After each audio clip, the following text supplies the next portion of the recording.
Workaholic हूं मैं, innocent. Bank क्या लौड़े, क्या इंग्लिश इंग्लिश इंग्लिश लगा रखा है बे। 4 साल का था मैं जब मेरे पापा जबलपुर में किसी हलवाई के यहां काम करते थे। खुद तो कभी स्कूल गए नहीं, इसलिए अपनी गांड घिस घिस के मुझको स्कूल में भर्ती करवाया। अब कहने के लिए तो वो इंग्लिश मीडियम स्कूल था, लेकिन साले हमारे टीचर लोग खुद हिंदी में बात करते थे।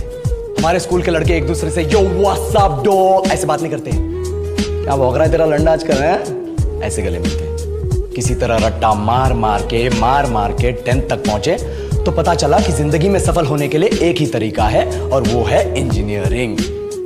सब यही कहते थे, माँ बाप, टीचर लोग, गली का वॉचमैन भी हमसे पूछता था, और भैया कैसी चल रही है आपकी तैयारी, भाग बेंचो तुमको क्या करना है।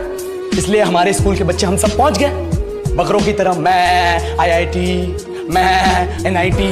अरे जिस बच्चे ने अपने बाप को जलेबी तलते देखा है वो तो यही सोचेगा ना कि जिंदगी में पैसा ही सब कुछ है। I did not choose this engineering life, sir, and neither did this engineering life choose me.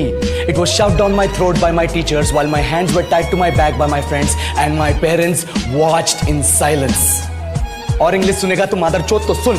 10th के बाद 2 साल लग गए इस कॉलेज में घुसने के लिए, कोचिंग में निकाल दिए। ना कुछ खेले ना कुछ सीखे, और 2 साल बाद जब यहाँ पहुंचे तो पता चला कि बड़े शहरों के कॉन्वेंट स्कूल के पढ़े बच्चे जब अंग्रेजी में बात करते हैं तो मरे हुए फूल भी खिल उठते हैं। हवा में ऑक्सीजन की मात्रा बढ़ जाती है इनकी अंग्रेजी सुन। और पूरे कॉलेज की लड़कियां इन इंग्लिश स्पीकिंग लड़कों को अपना जीवन साथी .com मान चुकी है। तुझे क्या लगता है, मुझे कभी लगा नहीं कि मैं अपनी अंग्रेजी पे काम करूं, अपनी पर्सनालिटी पे काम करूं? बहुत लगा। ये चूतिया इंडस वैली सिविलाइजेशन का जो एजुकेशन सिस्टम बिठा के रखे हो, जिसमें हर साल में 10 सब्जेक्ट, हर सब्जेक्ट में theory, practical, viva, lab work, external, internal, majors, minors, assignment, project, thesis, गांड मार के रख लिया हमारी। महीनों तक नहाना भूल जाते हैं हम लोग, और फिर हमारा परसेप्शन बना देते हो कि हम ऐसे ही रहना चाहते हैं। अब इस साल में एक बार कल्चरल फेस्टिवल आता है, एक बार, उसके लिए भी प्रोफेसर से भीख मांगनी पड़ती है। अरे बिना इंग्लिश बोले, बिना लड़कियों से बात किए कौन गांडू रहना चाहता है वैसे। पर टाइम कहाँ है कुछ सीखने के लिए, लगे पड़े हैं कोडिंग सीखने, 3 लैंग्वेज सीख रहे हैं अलग अलग इंग्लिश छोड़ के। लेकिन जब प्लेसमेंट्स की बात आई तो सबको एप्टीट्यूड चाहिए, पर्सनैलिटी चाहिए, इंग्लिश स्पीकिंग चाहिए। It is not that we cannot speak English, sir.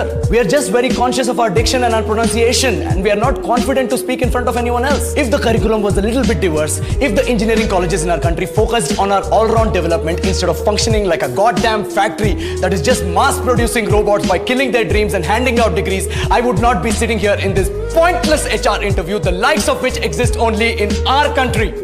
Yellow, sir. बोल दिए मैंने 4 और लाइन अंग्रेजी में। अब बताइए, क्या मैं आपके मल्टीनेशनल कंपनी के लायक हूं? Do I have the potential to be a slave of your esteemed organization?